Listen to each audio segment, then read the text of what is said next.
मेरे साथ इस वक्त भिवानी हरियाणा के हंसराज गुलाटी जी जुड़ रहे हैं, जो इस वक्त अयोध्या में 250 से 300 लोगों के साथ आए हैं और यहाँ पर भव्य रूप से राम कथा का रसपान कर रहे हैं। और उनके कार्यक्रम की मुख्य कथावाचिका हैं मुक्तानंद सरस्वती जी, जो एक साध्वी हैं। वह इन लोगों को रसपान करा रही हैं।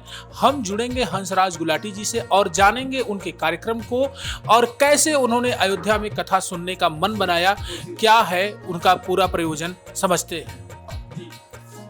मैं हंसराज गुलाटी हूँ। हमारा एक तपोभूमि परमहंस योग आश्रम धाम भिवानी के अंदर है। मैं उसका अध्यक्ष हूँ। हमारे मन में कई दिन से ऐसा हो रहा था कि यहाँ एक श्री राम कथा का आयोजन किया जाए। जब से ये मंदिर बना था तो हम 5-6 महीने से प्रयास कर रहे थे। तो पिछले दिनों में मैं यहाँ आकर ये सारा आयोजन का रूपरेखा तैयार करके गया था। यहाँ सारा होटल वगैरह, ये जो श्यामा सदन है, ये भी हमने बुक किया था, उसका हॉल भी बुक किया था।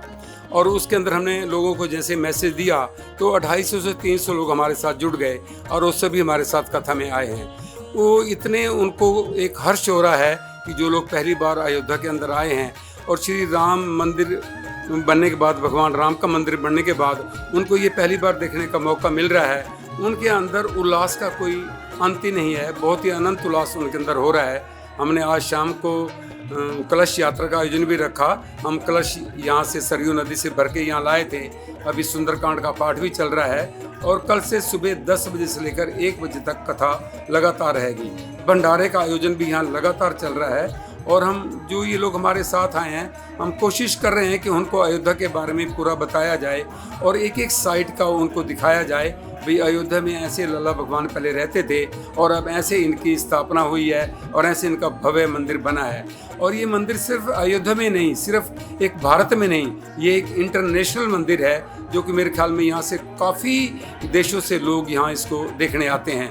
और हमें भी इसको देखने का मौका मिला और हमें भी बहुत अपार खुशी हुई कि 500 वर्षों के बाद हमारे बीच जो हमारे भगवान लल्ला एक तंबू में रहते थे, अब अपने एक भव्य महल में आ गए हैं। इससे ज़्यादा खुशी का ठिकाना नहीं है।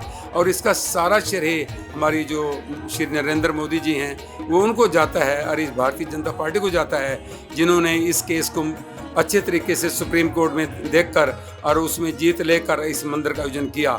और इस मंदिर के अंदर सरकार का एक पैसा भी नहीं लगा, जो हमें पता लगा है। जितने भी भगत हैं उन्होंने अपने श्रद्धानुसार अपना दान दिया है, पैसा दिया है और उसी पैसे से इस भव्य मंदिर का मतलब ये बना है।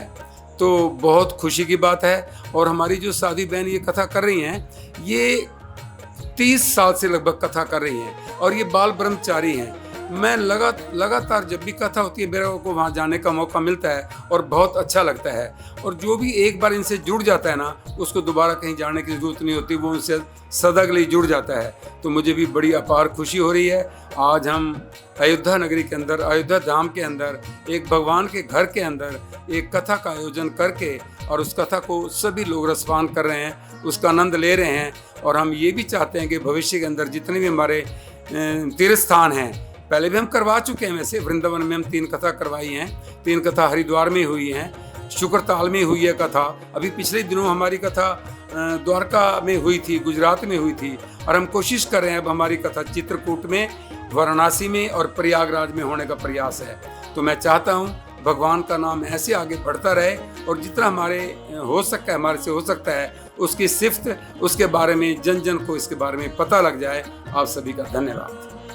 जुड़े थे हंसराज गुलाटी जी, जो अपनी बातों को, अपनी भावनाओं को हमारे साथ उन्होंने रखा। मैं देवेश पांडे, अयोध्या।